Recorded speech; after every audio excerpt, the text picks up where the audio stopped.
اعمال کی اصلاح کرم سے کر دے۔ الحمدللہ رب العالمین والصلاة والسلام علی سید المرسلین، اما بعد فاعوذ باللہ من الشیطان الرجیم، بسم اللہ الرحمن الرحیم۔ پڑھیے الصلاۃ والسلام علیک یا رسول اللہ وعلی آلک واصحابک یا حبیب اللہ۔ الصلاۃ والسلام علیک یا نبی اللہ وعلی آلک واصحابک یا نور اللہ۔ میٹھے میٹھے اسلامی بھائیوں، درود پاک پڑھنے کے بے شمار فضائل و برکات ہیں۔ سرکار دو عالم نور مجسم شاہ بنی آدم صلی اللہ تعالی علیہ وسلم کا فرمان معظم ہے، جو مجھ پر روز جمعہ درود شریف پڑھے گا میں قیامت کے دن اس کی شفاعت کروں گا۔ آئیے نیت کرتے ہیں انشاءاللہ کہ روز جمعہ کثرت کے ساتھ درود پاک پڑھیں گے، محبت کے ساتھ بآواز بلند درود پاک پڑھ لیں۔ صلو علی الحبیب صلی اللہ تعالی علی محمد صلی اللہ علیہ وسلم۔ میٹھے میٹھے اسلامی بھائیوں، محرم الحرام جیسے ہی یہ مبارک مہینہ ہمارے درمیان آتا ہے، الحمدللہ صحابہ اور اہل بیت کے چرچے ویسے ہی بلند ہیں اور بلند ہو جاتے ہیں۔ علماء کرام، مبلغین اپنے بیانات میں ہمیں صحابہ کرام اور اہل بیت کے فضائل اور ان کے مناقب سناتے ہیں اور ایمان تازہ ہوتا ہے۔ آج بھی ایک عظیم ہستی کا تذکرہ کرنا ہے، یاد رہے کہ صحابہ کی کیا شان ہے۔ میرے آقا مدینے والے مصطفیٰ صلی اللہ تعالی علیہ وسلم فرماتے ہیں، اصحابی کالنجوم فبأیہم اقتدیتم اہتدیتم۔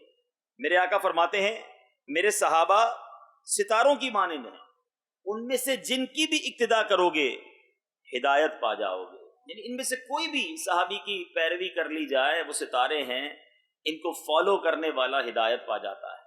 اور ایک دوسری حدیث پاک حضرت ابو ذر رضی اللہ تعالیٰ عنہ نے کعبے کا دروازہ پکڑ کر فرمایا کہ میں نے نبی کریم صلی اللہ تعالی علیہ وسلم کو یہ فرماتے سنا ہے، خبردار ہو جاؤ، تم میں میرے اہل بیت کی مثال نوح کی کشتی جیسی ہے، جو اس میں سوار ہوا وہ نجات پا گیا، جو پیچھے رہ گیا وہ ہلاک ہو گیا۔ یعنی اہل بیت کیا ہیں؟ امت کی کشتی ہیں۔ صحابہ کیا ہیں؟ امت کے ستارے ہیں۔ اور ماشاءاللہ امام عشق و محبت اعلیٰ حضرت اس بات کو بڑے پیارے انداز میں بیان کر کر ہمارے ایمان کو تازہ کرتے ہیں کہ پہلے کے دور میں اگر کسی کو دریا پار کرنا ہوتا تھا، اپنا بیڑا پار لگانا ہوتا تھا، تو اس کا طریقہ کیا ہوتا تھا کہ کشتی ہو اور پھر ستارے ہوں، ستاروں سے راستہ ملتا تھا، کشتی دریا پار کراتی تھی۔ یہ اعلیٰ حضرت ان دونوں حدیثوں کو کتنے پیارے انداز میں اپنے ایک شعر میں بیان فرماتے ہیں اہل سنت کا ہے بیڑا پار، اصحاب حضور نجم ہیں اور ناؤ ہے عطرت رسول اللہ کی، نجم ہیں اور ناؤ ہے عطرت رسول اللہ کی۔ تو یہ غور طلب بات ہے کہ ماشاءاللہ ہمیں صحابہ سے بھی پیار اور ہمیں اہل بیت اطہار سے بھی محبت، اور انشاءاللہ اس کی برکت سے ہمارا بیڑا پار ہوگا۔ آج کس عظیم ہستی کا تذکرہ ہوگا؟ ایک بڑا ایمان افروز واقعہ اس عظیم ہستی کے بارے میں اور پھر ان کا تعارف۔ منقول ہے کہ بادشاہ روم کا بھیجا ہوا ایک عجمی شخص مدینہ منورہ آیا اور لوگوں سے امیر المومنین کا پتہ پوچھا۔ اب وہ عجم سے آیا تھا، باہر سے آیا تھا، اور بادشاہوں کا دربار دیکھا ہوا تھا کہ بادشاہ کا اگر پتہ پوچھنا ہے، لیڈر آف امہ سے ملنا ہے، تو بڑا محل ہوگا، بڑے لباس ہوں گے، بڑی سواریاں ہوں گی، بڑے گارڈز ہوں گے۔ تو پوچھا کہ امیر المومنین کہاں ہیں؟ تو لوگوں نے بتایا کہ وہ دوپہر کو شہر سے کچھ دور کھجوروں کے باغ میں کیلولا یعنی آرام کرتے ہوئے تمہیں مل جائیں گے۔ امیر المومنین ہیں اور باغ میں آرام کرتے ہیں۔ بہرحال یہ عجمی شخص تھا، ڈھونڈتا ڈھونڈتا آپ کے پاس پہنچا، دیکھا کہ امیر المومنین اپنے چمڑے کا درہ اپنے سر کے نیچے رکھ کر زمین پر گہری نیند سو رہے ہیں۔ اب اجمی شخص نے کیا کیا؟ ارادہ غلط تھا، تلوار نکالی کہ امیر المومنین کو سوتے میں ہی قتل کر کے بھاگ جائے۔ اتنا آسان، کوئی گارڈ نہیں، کوئی بندہ آگے پیچھے نہیں، زمین پر سوئے ہوئے۔ مگر جیسے ہی اس نے آگے اس ارادے سے قدم بڑھایا تو دو شیر منہ پھاڑتے ہوئے ایسے آگے آئے کہ اس پر حملہ کر دیں گے۔ یہ خوفناک منظر دیکھ کر وہ خوف و دہشت سے چیخ پڑا، جس کی وجہ سے امیر المومنین بیدار ہو گئے۔ ملاحظہ فرمایا کہ اجمی شخص ننگی تلوار ہاتھ میں لیے کھڑا ہے سامنے اور خوف سے تھر تھر کانپ رہا ہے۔ آپ نے کہا اتنا ڈر کیوں رہے ہو، چیخ کیوں ماری ہے، واقعہ کیا ہے؟ تو اس نے سارا واقعہ بتایا کہ آپ تو آرام کر رہے تھے، زمین پر لیٹے تھے، ارادہ اچھا نہیں تھا، ارادہ یہ تھا کہ آج آپ کا کام تمام کر دوں گا، مگر غیب سے آپ کی ایسی حفاظت کا انتظام ہے کہ نہ جانے کہاں سے دو شیر آئے اور مجھ پر ایسے آگے بڑھے کہ حملہ کریں گے، اس لیے میں ڈر گیا۔ حضور آپ کا مذہب ہی سچا ہے، کلمہ پڑھ کر وہ شخص مسلمان ہو گیا۔ اب امیر المومنین نے نہایت شفقت کے ساتھ بڑا نرمی والا برتاؤ کر کے اس کا قصور بھی معاف فرما دیا۔ ذرا غور کیجئے، آج مجھے کوئی آ کر بتائے کہ فلاں شخص تمہیں گالی دے رہا تھا، فلاں شخص تمہارے بارے میں بری بات کر رہا تھا، فلاں شخص تمہارے بارے میں کچھ غلط پلاننگ کر رہا تھا، ابھی تو کسی اور نے آ کر بتایا، ہم نے نہیں سنا۔ ہو سکتا ہے یہ بتانے والا ہی جھوٹا ہو، یہ مرچی مسالہ لگا کر بتا رہا ہو، لیکن ہم مان لیتے اچھا مجھے گالی دی، وہ تو اس سے زیادہ برا ہے، میں اب اس کو نہیں چھوڑوں گا۔ اب آئے میرے سامنے، اب ہم اس کی برائیاں شروع کر دیتے ہیں، ہم اس سے نفرت شروع کر دیتے ہیں۔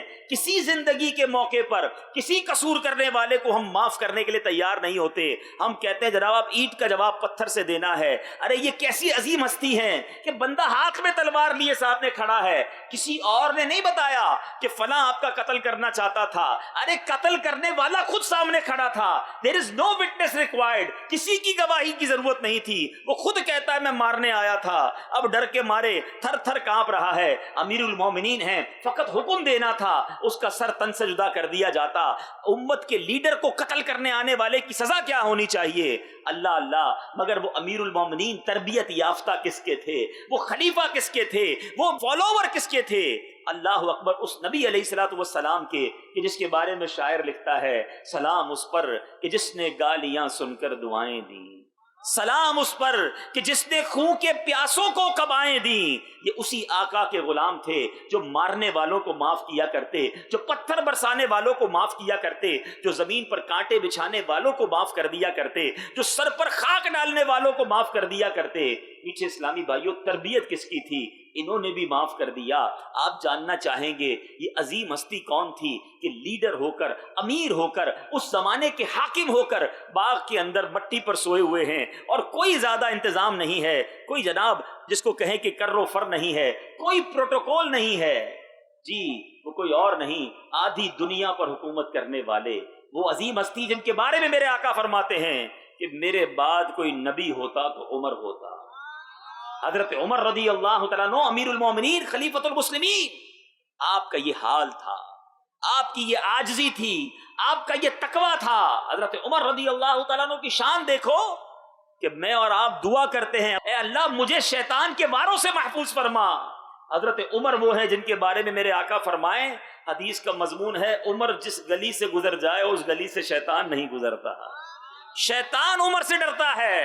ایسی عظیم ہستی، یہ مقام، یہ مرتبہ، سبحان اللہ، نبی پاک علیہ الصلوۃ والسلام کی تربیت کا کیسا شاہکار ہیں۔ آج ہم میں سے کوئی تھوڑا پیسے والا ہو جائے، تھوڑا سا مقام مل جائے، کسی حوالے سے مشہور ہو جائے، تھوڑی شکل و صورت اچھی ہو جائے تو اب زمین پر پیر نہیں رہتے، اب انداز کچھ اور ہو جاتا ہے، اب اترا کر چلتا ہے، اب عام لوگوں سے اپنے آپ کو سپیریئر سمجھنے لگتا ہے، غریب لوگوں کو ہاتھ نہیں ملانے دیتا، غریب لوگوں کو قریب نہیں بیٹھنے دیتا، اب اسٹائل ہی کچھ اور ہو جاتا ہے۔ یاد رکھیے میٹھے اسلامی بھائیوں، یہ تکبر جو ہے یہ اللہ کو بالکل پسند نہیں۔ امام غزالی علیہ رحمت اللہ الوالی فرماتے ہیں متکبر شخص جو کچھ اپنے لیے پسند کرتا ہے وہ اپنے کسی مسلمان بھائی کے لیے پسند کر ہی نہیں سکتا، کیونکہ متکبر ہے نا۔ فرمایا ایسا شخص عاجزی پر بھی قادر نہیں ہوتا. یہ چاہے بھی تو عاجزی نہیں کر سکتا کیونکہ متکبر ہے. تقوی اور عاجزی وہ چیز ہے جو تقوی اور پرہیزگاری کی جڑ ہے. کینہ یعنی دل میں چھپی ہوئی دشمنی بھی نہیں چھوڑ سکتا. اپنی عزت بچانے کے لیے جھوٹ بولتا ہے. اس جھوٹی عزت کی وجہ سے غصہ بھی نہیں چھوڑ سکتا. حسد سے نہیں بچ سکتا. کسی کی خیر خواہی نہیں کر سکتا. دوسروں کی نصیحت قبول کرنے سے محروم رہتا ہے. کہتا میں ہی ٹھیک ہوں. ایک تکبر کتنی بیماریاں لا رہا ہے, کتنے گناہ لا رہا ہے, کتنی فساد کی جڑیں آ رہی ہیں. سنو, امام غزالی فرماتے ہیں لوگوں کی غیبت میں مبتلا ہو جاتا ہے. متکبر آدمی اپنا بھرم رکھنے کے لیے ہر برائی کرنے پر مجبور اور ہر اچھے کام کو کرنے سے عاجز ہو جاتا ہے.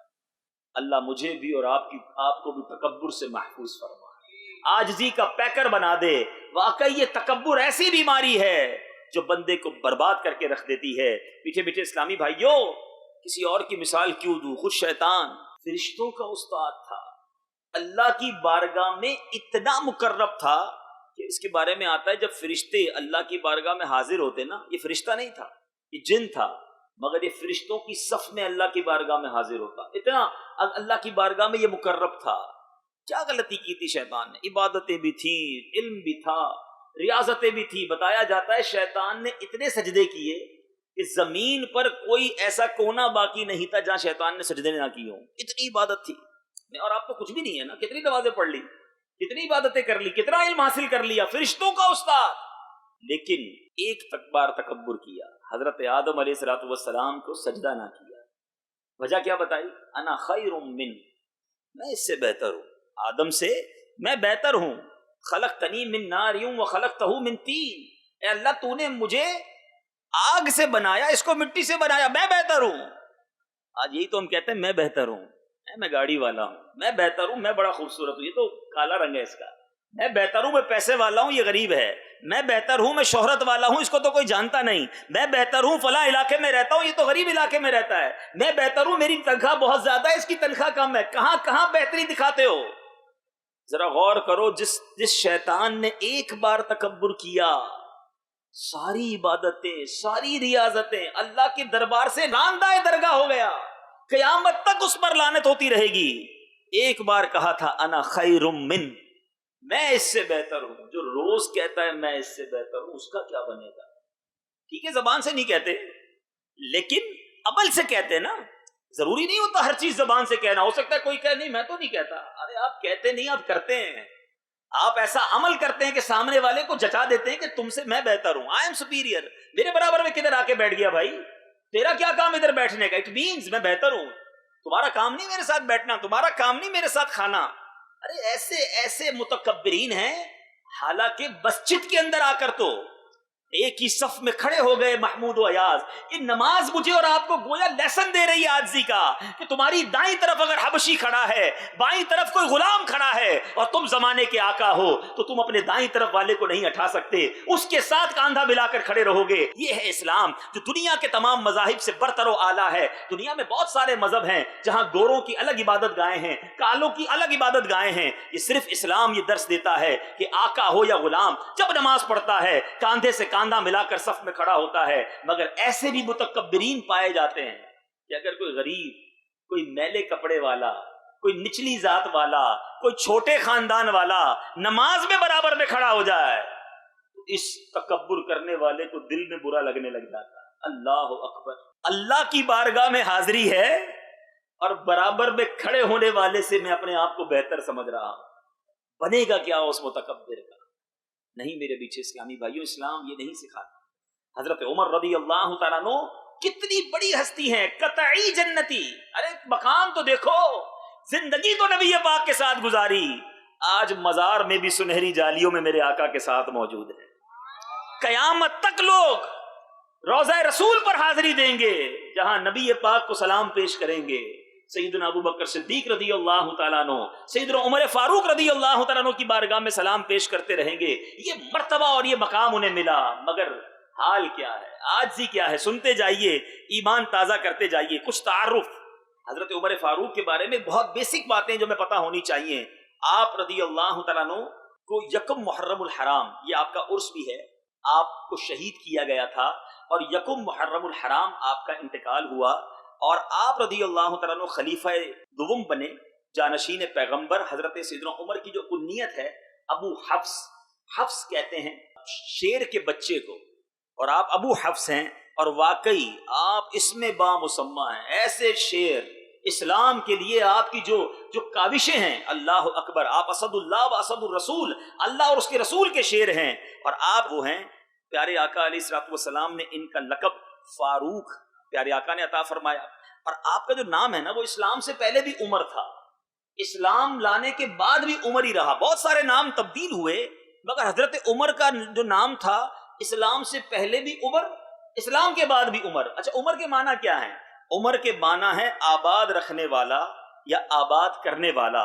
سبحان اللہ، فاروق اعظم رضی اللہ عنہ وہ ہستی ہیں کہ ایمان لائے تو اسلام کو بھی آباد کر دیا، اس لیے آپ کا نام عمر رکھا گیا۔ آپ رضی اللہ تعالیٰ عنہ عام الفیل، یہ یاد ہونا چاہیے ہمیں، عام الفیل کہتے ہیں ہاتھیوں والا سال، عام عربی میں سال کو بھی کہتے ہیں، ٹھیک ہے، عام الفیل یعنی ہاتھیوں والا جو واقعہ ہوا تھا ابرہہ والا، یہ واقعہ کب ہوا تھا؟ نبی پاک علیہ الصلوۃ والسلام جس سال پیدا ہوئے نا، یہ اسی سال یہ واقعہ ہوا تھا 55 دن پہلے۔ تو اب علماء جب بھی کسی کی عمر بیان کرتے ہیں نا صحابی کی، تو بڑا پیارا طریقہ ہے کہ عام الفیل کے اتنے سال بعد یہ پیدا ہوئے، کیونکہ نبی پاک اسی سال پیدا ہوئے، ہاتھیوں والے واقعے والے سال 55 دن بعد اس واقعے کے۔ حضرت عمر رضی اللہ تعالیٰ عنہ عام الفیل کے 13 سال بعد مکہ مکرمہ میں پیدا ہوئے۔ تو اب حضرت عمر پیارے آقا سے کتنے سال چھوٹے ہوئے عمر میں؟ یہ پتا ہونا چاہیے، 13 سال، ٹھیک ہے، 13 سال بعد عام الفیل کے پیدا ہوئے آپ رضی اللہ عنہ کی تاریخ ولادت جو کہ ہجرت سے تقریباً 41 سال پہلے، تو آپ 41 سال کے تھے جب ہجرت مدینہ ہوئی، اور صدیق اکبر رضی اللہ تعالیٰ عنہ عمر میں حضرت عمر رضی اللہ تعالیٰ عنہ سے 10.5 سال بڑے تھے صدیق اکبر۔ اچھا، اور لوگ تو ایمان لائے مگر حضرت عمر جو ہے نا، ان کو دعائے رسول بھی کہا جاتا ہے۔ اعلیٰ حضرت کا وہ شعر آج آپ کو بڑے اچھے انداز میں سمجھ آ جائے گا۔ امام عشق و محبت اعلیٰ حضرت کی کیا بات ہے، کیا کمال شاعری کرتے ہیں اور کیا خوبصورت اشارے فرماتے ہیں۔ سرکار علیہ الصلوۃ والسلام نے فاروق اعظم رضی اللہ تعالیٰ عنہ کے لیے دعا کی تھی۔ 39 مسلمان ہو چکے تھے، اعلان نبوت کو 6 سال ہو چکے تھے۔ میں جب یہ پڑھ رہا تھا تو میں نے سوچا کہ کتنی تکلیف اٹھائی نبی پاک، ہم بعض اوقات دل برداشتہ ہو جاتے ہیں، یار اتنے سال ہو گئے، اتنی کوشش کی، کوئی نمازی نہیں بنا، کوئی اسلامی بھائی نہیں بنتا، کوئی ہماری بات نہیں سنتا، کسی محلے میں کسی علاقے میں کام نہیں بڑھتا۔ کونین کے والی صلی اللہ تعالی علیہ وسلم رب کے محبوب ہیں، 6 سال گزر گئے اعلان نبوت کو، 6 سال میں کتنے مسلمان ہوئے؟ 39۔ 6 سال کے اندر 39 مسلمان، کتنی تکلیف، کتنی آزمائش۔ عزم و استقلال کے پہاڑ ہیں کہ چھپ چھپ کر نیکی کی دعوت دی جا رہی ہے، کفار حملے کر رہے ہیں، نماز پڑھتے تو صحابہ کو مارتے۔ 6 سال میں 39 مسلمان۔ اب کیا ہوا؟ نبی پاک علیہ الصلوۃ والسلام نے دعا کی، دیکھو میرے آقا کی دعا، اے اللہ اسلام کو تو بالخصوص عمر بن خطاب کے ذریعے دین اسلام کو عزت اور بلندی نصیب فرما۔ میرے آقا نے یہ ایمان نہیں لائے تھے، یعنی ان کے ایمان لانے کی دعا نبی پاک نے کی کہ اللہ عمر بن خطاب کو ایمان کی دولت نصیب کر دے اور اس کے ذریعے اسلام کو سربلندی عطا فرما۔ اب یہ 40ویں مسلمان بنے تو کیسے بنے؟ بڑا خوبصورت واقعہ۔ انہوں نے نبی پاک کے بارے یہ بڑے جلالی تھے، بڑے غصے والے تھے۔ پتہ چلا کہ محمد عربی صلی اللہ تعالی علیہ وسلم اسلام کی ترویج و اشاعت کر رہے ہیں، لوگ مسلمان ہو رہے، تلوار لی اور کہا نہیں چھوڑوں گا۔ اب سرکار علیہ الصلوۃ والسلام کو معاذ اللہ قتل کے ارادے سے گھر سے نکلے تو کسی ایک پیارے آقا علیہ الصلوۃ والسلام کے ساتھی مل گئے، انہوں نے بھی اپنا ایمان ظاہر نہیں کیا تھا، تو کہا اے عمر کہاں کا ارادہ ہے؟ کہا بس آج محمد عربی صلی اللہ تعالی علیہ وسلم کو دنیا سے معاذ اللہ قتل کرنے کا ارادہ ہے۔ تو کیوں؟ کہ وہ ہمارے دین کے خلاف بات کرتے ہیں۔ کہ اے عمر ان کی خبر بعد میں لینا، پہلے اپنے گھر تو جاؤ، اپنے گھر جاؤ اور وہاں جا کر دیکھو کہ وہاں پر تمہاری بہن بھی ایمان لے آئی ہے، تمہارے بہنوئی بھی ایمان لے آئی۔ گھر پہنچے تو باقی اپنی بہن اور اپنے بہنوئی کو قرآن پڑھتے دیکھا، بہت مارا، اپنی بہن کو مارا، خونم خون کر دیا۔ پھر جب بہن اور بہنوئی کی عزم استقلال کو دیکھا کہ یہ اتنی مار کھانے کے بعد بھی اسلام سے نہیں پھر رہے، کہا اچھا بتاؤ کیا پڑھ رہے تھے؟ کہا وہ پاک کتاب ہے، تم ہاتھ نہیں لگا سکتے۔ بہن کا ایمان دیکھیں، کہا پہلے غسل کرو، وضو کرو، پاک ہو جاؤ، پھر قرآن کو ہاتھ لگانا۔ حضرت عمر پاک ہوئے، پھر آپ کو قرآن کی کچھ آیتیں سنائی گئیں، قرآن کے الفاظ دل میں تیر بن کر چلے، دل کی دنیا زیر و زبر ہو گئی۔ اسی تلوار کو ہاتھ میں لیے نبی پاک کو تلاش کرتے ہیں، کیونکہ وہ چھپتے تھے۔ پیارے آقا علیہ الصلوۃ والسلام علل اعلان تبلیغ نہیں کر رہے تھے، کسی گھر میں بیٹھے تھے، کچھ ہی صحابہ تھے، حضرت حمزہ رضی اللہ تعالیٰ عنہ بھی وہاں ہیں۔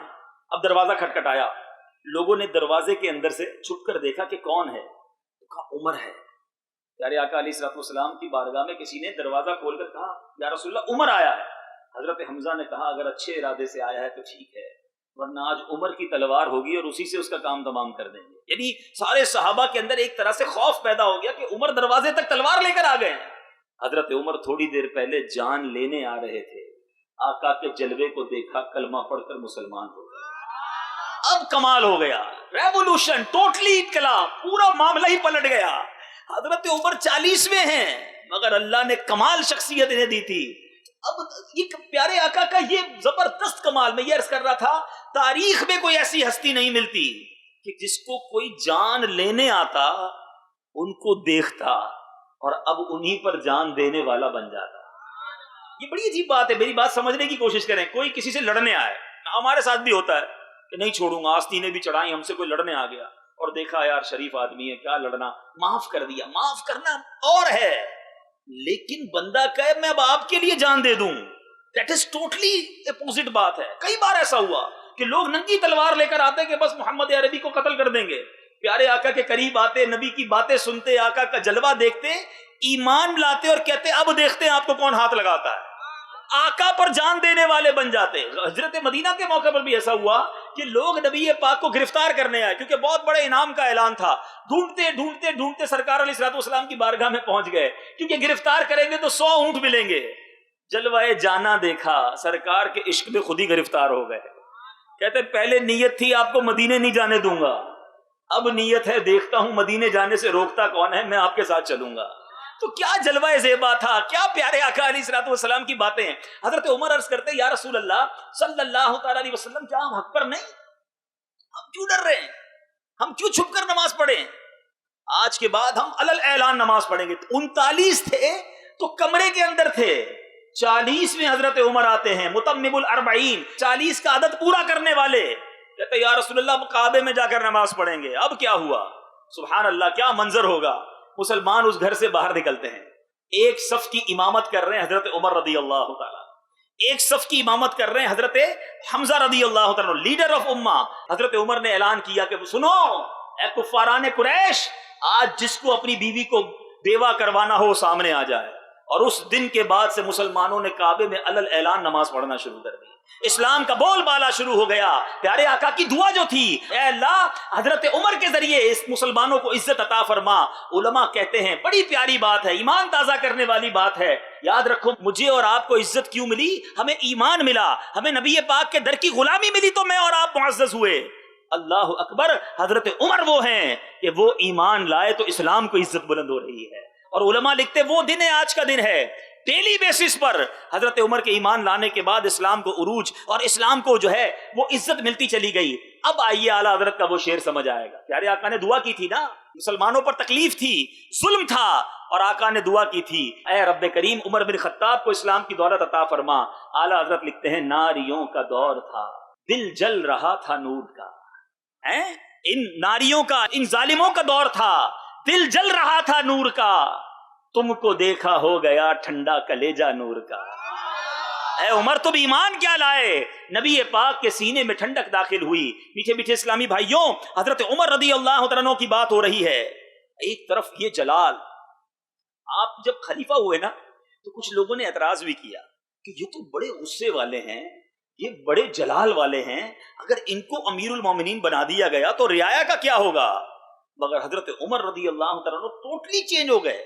جیسے ہی امارت آپ کو ملی، آپ اتنے ہمبل، اتنے پولائٹ، اتنے نرم ہو گئے، اتنی عاجزی ان کی ساری اختیار کی کہ عقلیں حیران ہو گئی۔ چلے آپ کی معلومات میں ایک اور اضافہ بھی ہو جائے، دنیا میں سب سے پہلے امیر المومنین کسی کو کہا گیا، یہ حضرت عمر رضی اللہ تعالیٰ عنہ، اتنا بڑا مرتبہ۔ اب ذرا عاجزی دیکھو، انکساری دیکھو، سبحان اللہ۔ سیدنا حسن بصری رحمۃ اللہ تعالی فرماتے ہیں حضرت سیدنا عمر بن خطاب رضی اللہ تعالیٰ عنہ بسا اوقات آگ کے قریب ہاتھ لے جاتے، پھر اپنے آپ سے سوال فرماتے، اے خطاب کے بیٹے، کیا تجھ میں یہ آگ برداشت کرنے کی طاقت ہے؟ قطعی جنتی ہیں۔ پیارے آقا نے دنیا میں ہی جنت کی بشارت دے دی ہے، مگر اپنے آپ کو ریکال کر رہے ہیں، اپنے آپ کو خوف خدا سے ڈرا رہے ہیں۔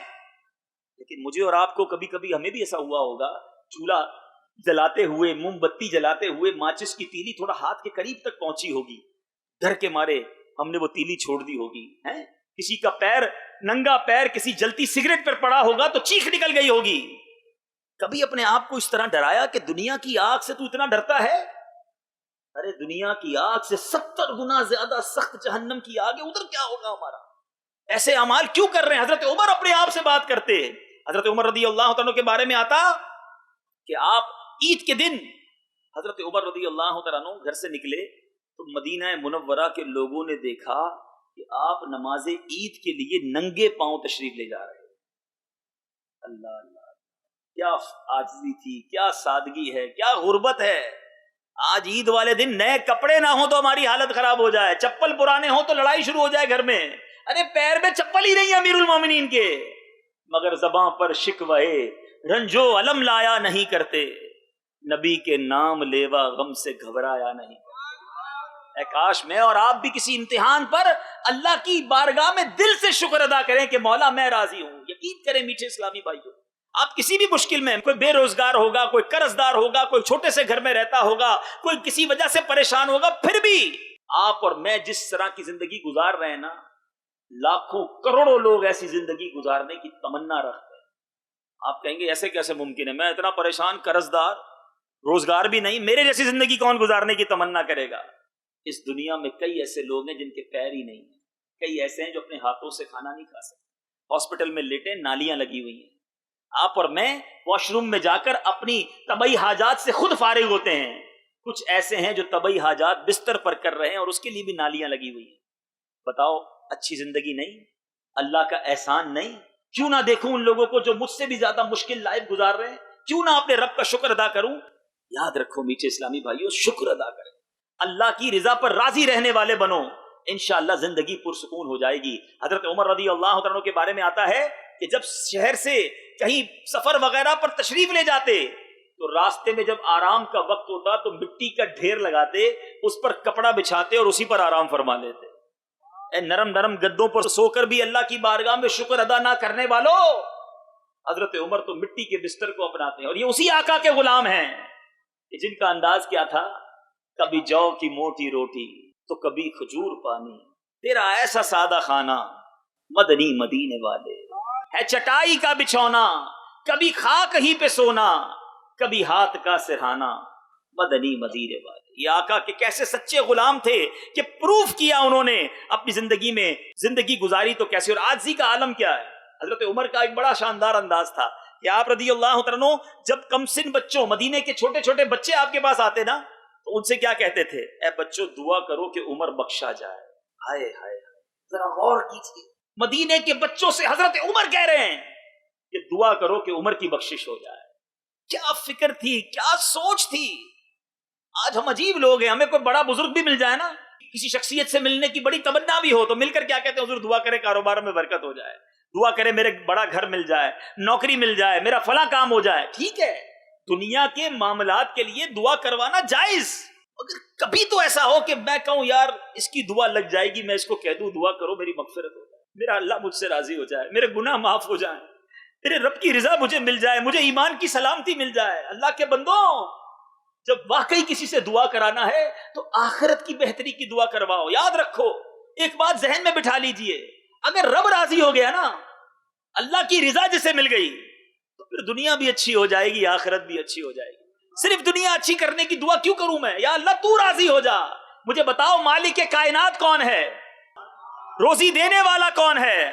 شفا دینے والا کون ہے؟ برکت دینے والا کون ہے؟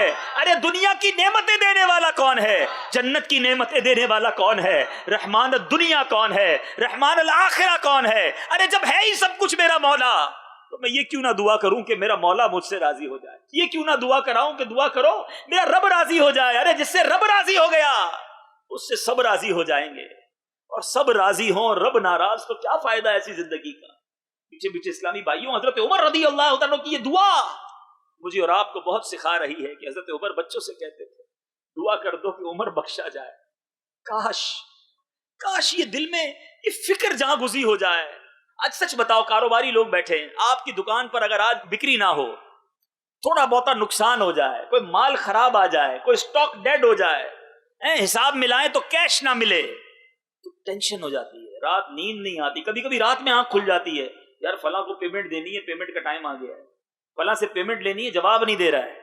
ایسا ہے نا, کبھی رات کو آنکھ اس لیے کھلی کہ مرنے کے بعد کیا ہوگا, کبھی ٹینشن کے مارے تھوڑا کھانا کھایا, تھوڑا کھانا کھاتے ہیں, بندہ کہتا ہے خیریت تو یار منہ پڑ گیا ہے, کھانا کم کھا رہے ہو, بس یار کاروبار کی ٹینشن ہے, بس یار فلاں معاملے کی ٹینشن ہے. ٹھیک ہے, لیکن اپنے آپ سے پوچھو, کاروبار, روزگار, دنیا کی ٹینشن بڑی ٹینشن ہے, یا قبر میں پھنس گیا یہ بڑی ٹینشن, آخرت کے دن نہ بخشا گیا یہ بڑی ٹینشن ہے, ایمان سلامت لے کر جاؤں گا کہ نہیں جاؤں گا یہ بڑی ٹینشن ہے. اس کی فکر کیوں نہیں کرتے؟ اور عجیب قوم ہے ہم. یاد رکھیں, رزق اور موت یہ ہمارا لکھا ہوا ہے. جس طرح موت بندے کو تلاش کرتی ہے, اس طرح رزق تلاش کر کے ہم تک پہنچتا ہے. اور یہ روزانہ مارکیٹ میں ہمارے سامنے واقعات ہوتے ہیں. سارا دن آپ فارغ بیٹھے ہوں گے, 1 روپے کا کاروبار نہیں ہوتا ہوگا, جب شٹر گرا رہے ہوتے تو بھاگتا بھاگتا ایک گاہک آتا ہے, رکو رکو رکو فلاں آئٹم دے دو. کبھی کبھی پورے دن میں جو نہیں کمایا ہوتا وہ آخری 1 منٹ میں کماتے. کیسے کماتے ہو؟ تمہارا رزق تھا جو تمہیں ڈھونڈ کر پہنچ گیا. رزق لکھا ہوا ہے, دانے دانے پہ لکھا ہے کھانے والے کا نام. اس کی ٹینشن ہے جو لکھا ہوا ہے, اس کی ٹینشن ہے جس کی گارنٹی ہے. ہم میں سے کسی کے پاس مغفرت کی گارنٹی نہیں, اس کی ٹینشن ہی نہیں ہے. حضرت عمر کہہ رہے ہیں کہ دعا کرو عمر بخشا جائے. ہائے اللہ حضرت عمر کے خوف خدا کا صدقہ عطا فرمائے, ان کی عاجزی کا صدقہ عطا فرمائے.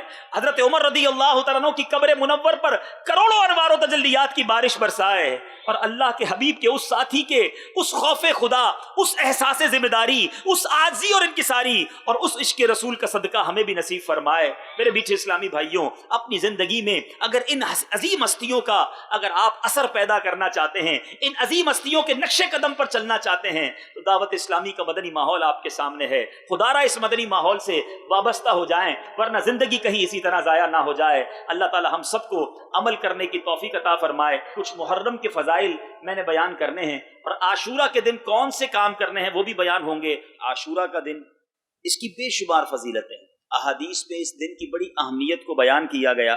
نبی پاک علیہ الصلوۃ والسلام کا فرمان عالی شان ہے, یوم عاشورہ کا روزہ رکھو اور اس میں یہودیوں کی مخالفت کرو. اس سے پہلے یا بعد میں بھی 1 دن کا روزہ رکھو, یعنی ہمیں 9 یا 10 محرم یا 10 یا 11 محرم روزہ رکھنا چاہیے. یاد رکھیں اس روزے کی اہمیت اتنی ہے کہ پہلے کی امتوں میں عاشورہ کا روزہ فرض تھا, پھر سرکار علیہ الصلوۃ والسلام کی جلوہ گری کے بعد یہ فرضیت ختم ہوئی اور رمضان کے روزے فرض ہو گئے. لیکن سرکار دو عالم صلی اللہ علیہ وسلم کے بارے میں سیدنا عبداللہ ابن عباس فرماتے ہیں کہ میں نے نبی پاک علیہ الصلوۃ والسلام کو کسی دن کے روزے اور دن پر فضیلت دیکھ کر جستجو فرماتے نہ دیکھا مگر یہ کہ عاشورہ کا دن اور رمضان کا مہینہ. نبی پاک اس دن کی بڑی اہمیت اپنے لیے رکھتے اور روزہ رکھتے, تو ہمیں بھی سنت عمل کرنا چاہیے. اور اس کی فضیلت کتنی ہے, پیارے آقا علیہ الصلوۃ والسلام فرماتے ہیں مجھے اللہ پر گمان ہے کہ عاشورہ کا روزہ 1 سال قبل کے گناہ مٹا دیتا ہے. ہمیں اس دن ضرور روزہ رکھنا ہے, انشاءاللہ نیت کر لیں. اور اس دن کچھ کام بھی کرنے ہیں. سبحان اللہ, اس دن کام یہ کرنا ہے کہ سرکار دو عالم صلی اللہ تعالی علیہ وسلم نے فرمایا کہ جو شخص عاشورہ کے دن اپنے بال بچوں کے کھانے پینے میں خوب زیادہ فراخی اور کشادگی کرے گا, یعنی زیادہ کھانا تیار کرا کر خوب پیٹ بھر کر کھلائے گا, اللہ تعالیٰ سال بھر تک اس کے رزق میں وسعت اور خیر و برکت عطا فرمائے گا. مفسر شہیر حکیم الامت حضرت مفتی احمد یار خان فرماتے ہیں 9ویں اور 10ویں کو روزہ رکھے تو بہت ثواب کمائے گا. بال بچوں کو لیے 10ویں محرم کو اچھے اچھے کھانے پکائے, اور فرماتے ہیں کہ بہتر یہ ہے کہ کھچڑا پکا کر امام حسین رضی اللہ تعالیٰ کی فاتحہ کرے کہ بہت مجرب, بڑا ہی آزمودہ ہے, اور اسی تاریخ کو 10 محرم الحرام کو غسل کرے تو انشاءاللہ بیماریوں سے امن میں رہے گا, کیونکہ اس دن آب زمزم تمام پانیوں میں پہنچتا ہے. عاشورے کے دن خاص طور پہ غسل کریں, لیکن اس کا مطلب یہ نہیں ہے کہ عاشورہ کے دن آپ جو بھی پانی پئیں وہ کھڑے ہو کر پئیں کہ آب زمزم پہنچ گیا. فضیلت کی نسبت سے آب زمزم اس میں پہنچا ہے تو انشاءاللہ ہمیں بیماریوں سے نجات ملے گی. نبی پاک علیہ الصلوۃ والسلام نے فرمایا جو شخص یوم عاشورہ عصمت سرما آنکھوں میں لگائے تو اس کی آنکھیں کبھی بھی نہ دکھیں گی. تو عاشورہ کے دن سرما بھی لگا لیں اور عصمت سرما لگائیں. عاشورہ کی رات یعنی جو شب عاشورہ ہے, اس رات کو آپ 4 رکعت نفل اس انداز سے پڑھیں کہ ہر رکعت میں الحمد شریف کے بعد آیت الکرسی 1 بار، سورہ اخلاص 3 بار پڑھے اور نماز سے فارغ ہو کر 100 مرتبہ سورہ اخلاص پڑھے، گناہوں سے پاک ہوگا اور جنت میں بے انتہا نعمتیں ملیں گی۔ شب عاشورہ جو ہے وہ یہ آپ نے 4 نوافل بھی پڑھنے ہیں۔ اب یہ مبارک دن ہیں، یہ دن یاد دلاتے ہیں امام عالی مقام، امام عرش مقام، امام حسین رضی اللہ تعالیٰ عنہ کی، کہ آپ نے گھر بار بھی لٹا دیا، اپنے خاندان والوں کے ساتھ سفر اختیار کیا۔ کیسا قافلہ تھا جس کی واپسی کی تاریخ نہیں تھی، مدینہ منورہ چھٹ رہا تھا، دربار مصطفیٰ چھٹ رہا تھا، پھر مکہ پاک بھی چھٹ گیا، کوفہ کے میدان میں تپتے صحرا میں پیاسا رلایا گیا۔ ہم پڑھتے ہیں نا صلاۃ والسلام میں شعر، جن کو دھوکے سے کوفہ بلایا گیا، جن کے بچوں کو پیاسا ستایا گیا، جن کی گردن پہ خنجر چلایا گیا، اس حسین ابن حیدر پہ لاکھوں سلام۔ اے پنجتن پاک کے ماننے والو، اے امام حسین رضی اللہ تعالیٰ عنہ کی نیازیں پکانے والو، آخر میں ایک سوال کرنا چاہتا ہوں۔ امام حسین بڑے آرام سے رہتے، اگر یزید کی بات مان لیتے، اس کے ہاتھ پر بیعت کر لیتے تو کوئی پرابلم نہ تھی، مدینے میں بھی رہتے، وظیفہ بھی ملتا رہتا۔ مگر امام حسین یہ جانتے تھے کہ اگر آج میں نے کمپرومائز کر لیا، اگر آج باطل کے آگے میں نے سر جھکا لیا، اگر آج اس بے حیائی اور بدکاری کرنے والے لیڈر کو میں نے اپنا لیڈر مان لیا، تو پھر اسلام کا نقشہ ہی بدل جائے گا۔ اے میرے میٹھے اسلامی بھائیوں، ٹھیک ہے ہم امام حسین سے ان کی زندگی میں تو ملاقات نہ کر سکے، حیات ظاہری میں ان کی خدمت نہ کر سکے، مگر محشر کے دن انشاءاللہ ان سے ملاقات ہونی، سرکار کے لواء الحمد تلے انشاءاللہ ہم امام حسین اور کربلا والوں سے ملاقات کریں گے۔ مگر بتائیے، اگر امام حسین نے ہم سے یہ سوال کر لیا کہ میں نے تو اپنے نانا کے دین کے لیے سر کٹا دیا، گھر لٹا دیا، تم نے بتاؤ اسلام کے لیے کیا کیا ہے، تو کچھ ہے ایسا جو بیان کر سکیں؟ یا ہم میں کئی ایسے ہوں گے جن کی وجہ سے اسلام بدنام ہوتا ہے، دین کی بدنامی ہماری وجہ سے ہوتی ہے، کیا منہ دکھائیں گے امام حسین؟ کربلا کے دن کربلا والوں نے بھوک میں، پیاس میں، تلواروں کے سائے میں نمازیں نہ چھوڑی، بیبیاں خیموں میں نمازیں پڑھتی رہیں، امام حسین اپنے رفقا کے ساتھ تپتے صحرا میں نماز پڑھتے رہے، بلکہ نماز کا اہتمام اتنا تھا کہ جب آخری وقت آیا تو اس وقت بھی سر سجدے میں تھا اور سجدے میں سر کو کاٹ دیا گیا۔ مگر امام حسین نے اگر ہمیں میدان محشر میں یہ پوچھ لیا کہ ہم قافلے والے تو تلواروں کی سائے میں نماز پڑھتے رہے اور تم پنکھوں میں، کارپیٹ میں اور ایئر کنڈیشن میں نمازیں قضا کرتے رہے ہیں، کاروبار میں بڑا مصروف ہوتا ہوں اس لیے نماز چلی جاتی ہے، رات دیر سے سوتا ہوں اس لیے فجر چلی جاتی ہے، کیا یہ عذر پیش کر سکو گے ان کربلا والوں کو؟ اپنے آپ سے پوچھئے۔ میں تو پنجتن کا غلام ہوں، نعرہ تو ہم سارے لگاتے ہیں، مگر یہ کیا پنجتن کی تعلیم ہے کہ نمازیں قضا ہوتی رہیں؟ امام حسین کا جب سر اقدس نیزے پر لے کر کوفہ کی گلیوں میں گھمایا گیا نا، تو وہ سر اقدس جو ہے، امام حسین رضی اللہ تعالیٰ عنہ کا جو سر تھا وہ نیزے پر بھی تلاوت قرآن کر رہا تھا۔ عبادت ہو تو ایسی ہو، تلاوت ہو تو ایسی ہو، عبادت ہو تو ایسی ہو، تلاوت ہو تو ایسی ہو، سر شبیر تو نیزے پہ بھی قرآن سناتا ہے۔ مگر آج ہم میں سے کتنے ایسے ہیں جو روز قرآن پڑھتے ہیں، تلاوت قرآن کرتے ہیں؟ امام حسین نے اگر میدان محشر میں پوچھ لیا کہ میرا سر تو نیزے پہ بھی تلاوت کرتا تھا اور تم پورا سال قرآن نہ کھولتے تھے، کیا جواب دیں گے؟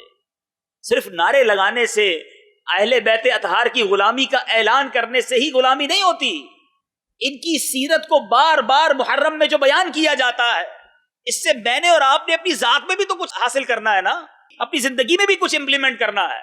آؤ اس مبارک مہینے میں ہم یہ نیت کریں کہ انشاءاللہ ہم پنجتن پاک کی سچی غلامی کا ثبوت دیں گے، اور آج کے بعد ہماری کوئی نماز قضا نہیں ہوگی، قرآن پاک پابندی سے تلاوت کریں گے۔ اچھا ذرا غور کریں، دو قافلے تھے، ٹھیک ہے؟ اچھا نمازیں دونوں طرف ہوتی تھیں۔ میں بڑی اہم بات اور بہت تھوڑے سے اشارے میں کہہ کر گزر جاؤں گا، عقل مند لوگ سمجھ جائیں گے۔ ایک طرف 72 کی جماعت ہوتی تھی، ایک طرف 22,000 کا لشکر تھا، وہ بھی نماز پڑھتے تھے۔ امام حسین 72 کے قافلے میں اپنی جماعت کرتے تھے، یزیدی 22,000 کے لشکر میں اپنی جماعت کرتے تھے۔ کربلا کا میدان سکھا گیا کہ ہر بڑی جماعت حق پر نہیں ہوتی، امام عاشق رسول ہو تبھی نماز ہوتی ہے، ٹھیک ہے؟ اچھا اب دوسری بات، امام حسین کے قافلے میں کیا ہوتا تھا؟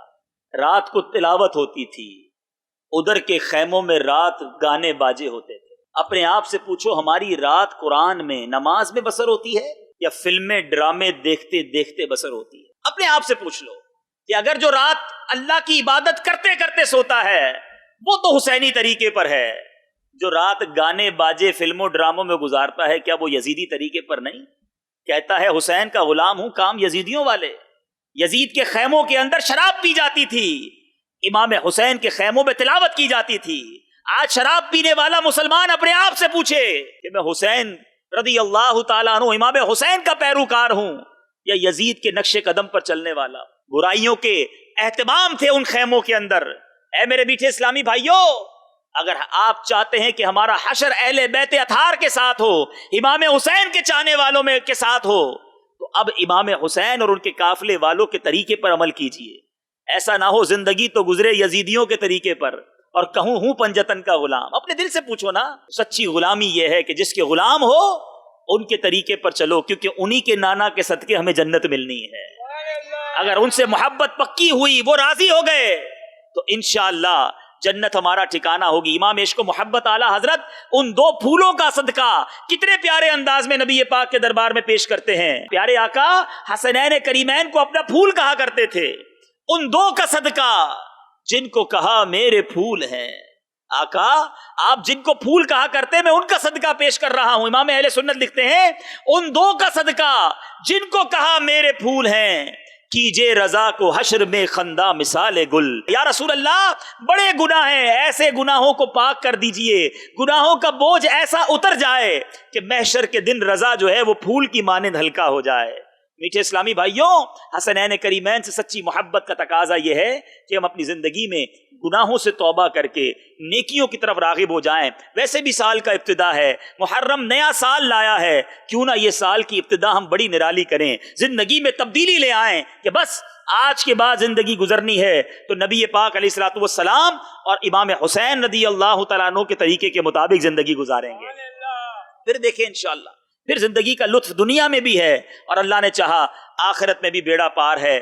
اللہ تعالیٰ مجھے بھی آپ کو بھی ان طریقوں پر جو حسنین کریمین کربلا والوں اور نبی پاک علیہ الصلوۃ والسلام کے چاہنے والوں کا طریقہ ہے، اس طریقے پر زندگی گزارتے رہنے کی توفیق عطا فرمائے. میرے